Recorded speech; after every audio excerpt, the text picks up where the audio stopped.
I'm Doreen, I'm a former race car driver, and I'm here at Speed Vegas with the Ferrari Purosangue.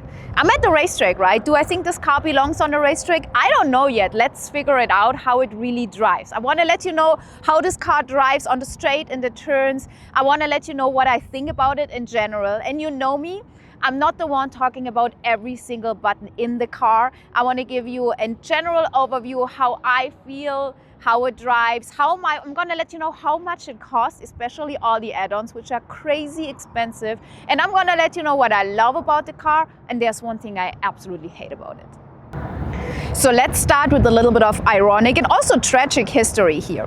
In 2018, a journalist asked the Ferrari CEO, Sergio Marchionne was his name, I believe, if Ferrari is gonna build an SUV. And his answer was, you have to shoot me first over my dead body. The same year, this guy died. And now, 5 years later, we have a Ferrari SUV. But to make it a little bit less awkward, Ferrari is not calling it SUV, they call it FUV, Ferrari Utility Vehicle. We ordered the Purosangue 2 years ago and just picked it up 1 month ago. And I made a video about the delivery, which was super nice, so you can watch that here.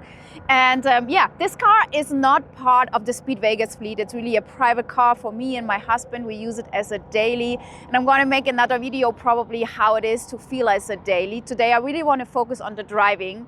And that being said, I'm gonna jump right in. I'm first gonna take it for a couple of laps, let you know how it drives, and then after we can have a look on the outside and inside and everything else.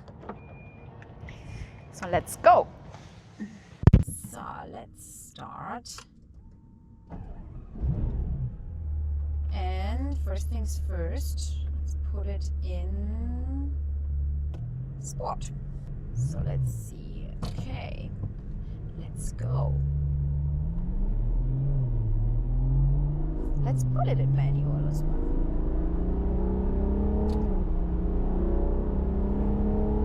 Nice, nice, nice.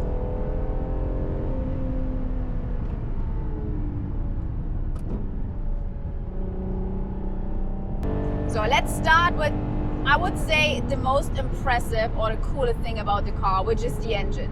Come on, it's pretty badass nowadays to have a V12 in your car. I love that. 6.5 liter V12 engine, naturally aspirated, no turbo, no hybrid, revs up to 8,250 RPM. That's kind of badass. I love that. That was a great move from Ferrari to launch the car with that engine. The engine sits in the front, it's right behind the front axle, which gives the car a great balance, so no complaints there. But honestly guys, everyone is talking about the incredible sound of the V12. I mean, it's not bad, but it's also not amazing either. I mean, I don't hear it. Where are you? Engine, where are you? So having that amazing engine, I want to hear it. I need a better exhaust on this car for sure. So we need to make it sound a bit more aggressive, I feel like. My husband should hear already 2 blocks away that I'm coming home. That's what I want.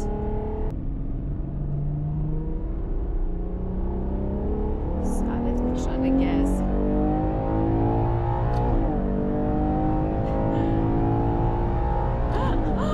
Wow. It's fast. It is fast. It's quick. I mean, it's not as quick as like a 296, a 488, or like a supercar, but it's fast for an SUV. Am I allowed to say that word? For an FUV? Oh my God, I'm having so much fun. It's really cool to drive, also on a racetrack. Does it belong to a racetrack?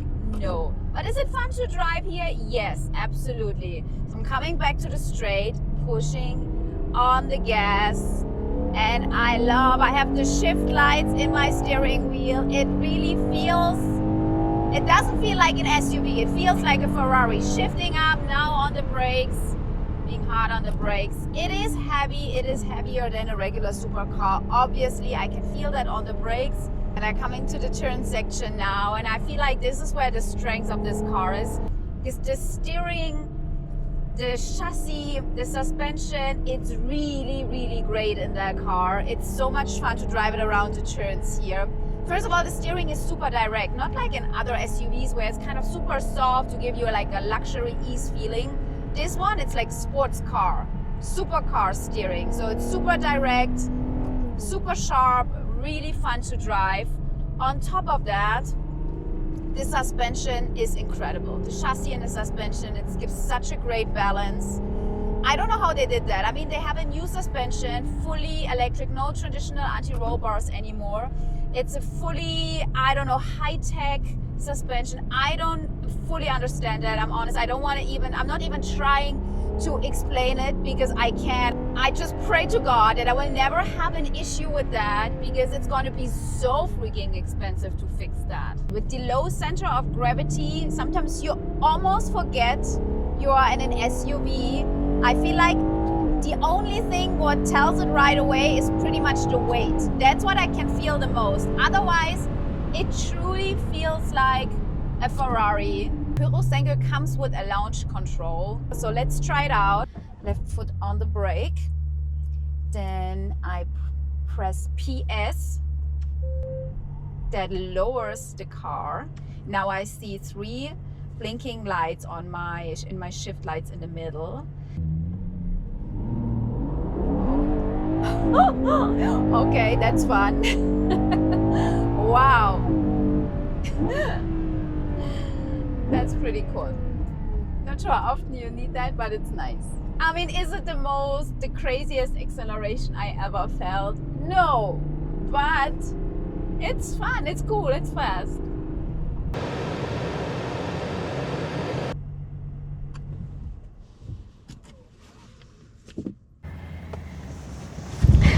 Oh my God, this car is so much fun to drive, really. It's really a pure Ferrari.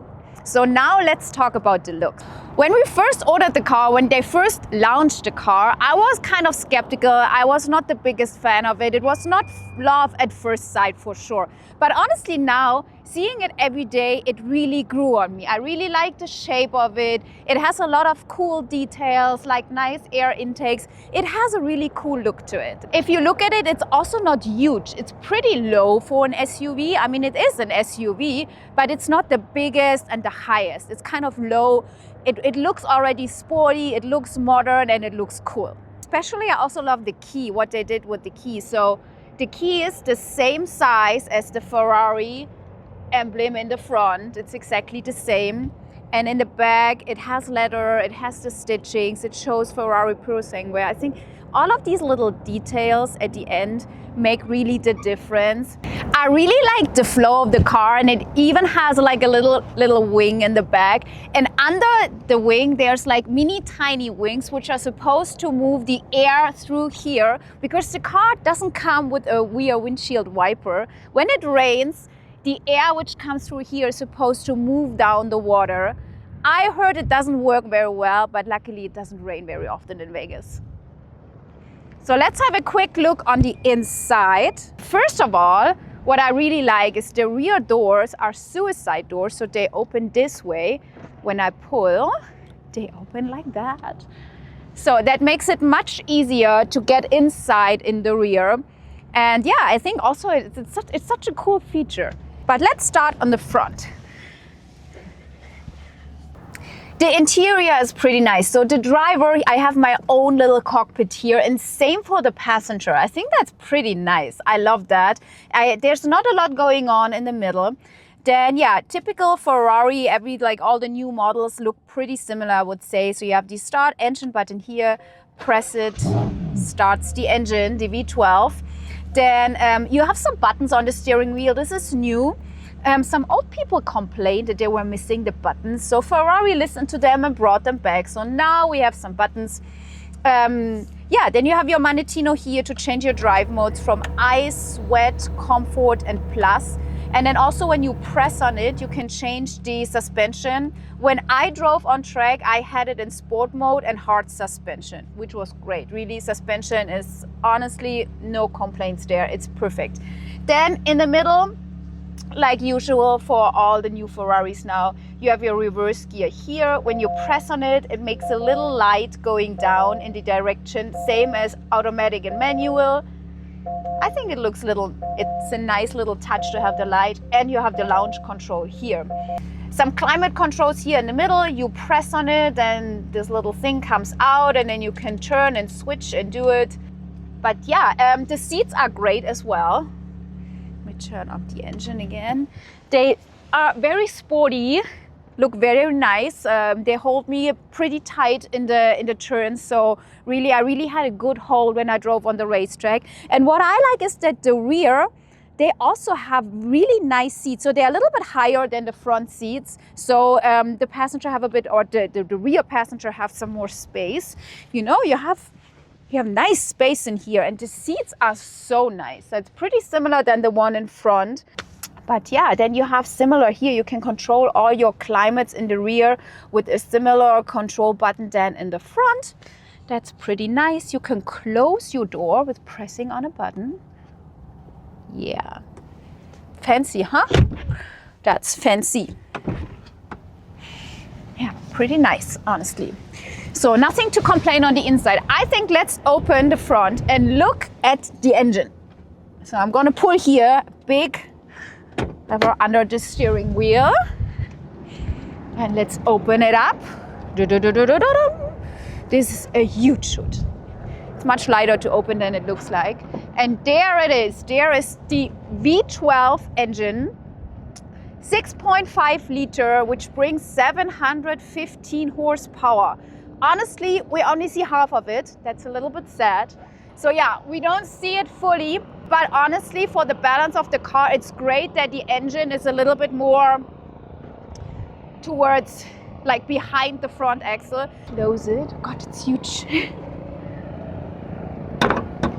I mentioned before that the passenger, they have their own cockpit, and I think that is so cool because the passenger on the screen can not only control like music or seat heating or temperature, they can see a lot what the driver is doing. So if you press on the first one, which is the car, then the passenger can see the RPMs, the speed, even the G-force, the tire temperatures. There's so many things the passenger can see from this little screen here, and I think that's pretty cool. Not sure if it always helps, maybe it gives more anxiety than that, but I think it's a great feature to have. So I mentioned in the beginning that there's one thing I love and one thing I hate about the car. So I really love how it drives. Ferrari really managed to make this car drive like a real Ferrari. That's incredible. And what I hate about the car is the name. Damn, I have a $500,000 car and I don't know how to say the name. I want to scream it out in the world. I want to flex it and I don't know how to say it. Is it Purosangue, Purosangue, Purosangue? I heard all kinds of things and I still don't know. And I'm almost kind of shy. I almost try to avoid to say it because I don't know really how. And that sucks, Ferrari. Can you please rename the car? So let's talk about the pricing of the car. And first of all, we didn't fully spec it. Ferraris always have a little plate where you can see all the add-ons. And in the Purosangue, it's in the trunk, which you can also see now. It's a decent sized trunk. And you have our personalized specifications here. You can see it's not fully full. And it starts with the fact that the options are very pricey. Originally, we wanted to have the car in a dark red. I don't even know the name of the color, but it looked really, really nice. It was the color they launched the car. It was really pretty, but they wanted $30,000 only for the red paint. $30,000. You can buy a car for that. So we said, no, thank you. We take it in black then. No regrets. It looks great in black, but that gives you a little bit of a feeling how expensive everything is. Another example is this shield on the side. It's an add-on. It's not automatically on the car. And let me see how much it is. You know, I have my little cheat sheet because I don't remember. I believe this little one is $1,912. Another example, what I always like to have is the horse on the headrest inside on the seats, which cost you $2,260 just to have a little horse stitched in the headrest. This is insane. But in general, so let's come to the general pricing. The MSRP of the car was $423,000. Then you have $5,650 for delivery. You have another $3,700, which is called additional cost. I don't even know what that is.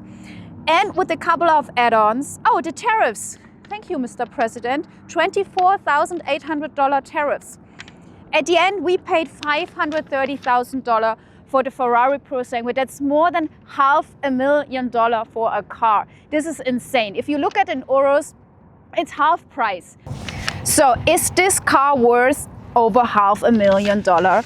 I mean, everybody else has to decide that for themselves. Nevertheless, this car drives really great. It really feels like a Ferrari. I feel like if we look at other SUVs, like in Urus, for example, which is a Q8, an Audi Q8, just looking a little bit better and a little bit faster. So they kind of took an SUV and tried to make it faster. I feel like Ferrari took it from the other side. They took a supercar and just made it bigger. So you can really feel the Ferrari DNA in this one. On top of it, I think they also priced it very high to make it kind of a natural selection, I want to say. So they don't want everyone to drive that car. They want Ferrari owners just to have an option which they can use easily as a daily, where it's easy to get in and out, where you can store some stuff in the trunk. So I think they placed it more like that. And yeah, I think in general, it's a great car. I enjoy driving it. It is ridiculously expensive, but you know what? Ferrari doesn't always have to make sense, you know? Just have to make beautiful, and you have to enjoy driving it.